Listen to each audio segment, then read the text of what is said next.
أعوذ بالله من الشيطان الرجيم بسم الله الرحمن الرحیم.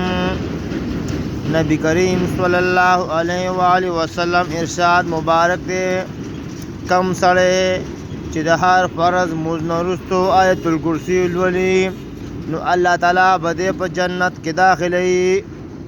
د آیت الکرسی الفاظ دادي: الله لا اله الا هو الحي القيوم لا تأخذه سنة ولا نوم له ما في السماوات وما في الأرض من ذا الذي يشفع عنده إلا بإذنه يعلم ما بين أيديهم وما خلفهم ولا يحيطون بشيء من علمه إلا بما شاء وسع كرسيه السماوات والأرض ولا يؤوده حفظهما وهو العلي العظيم.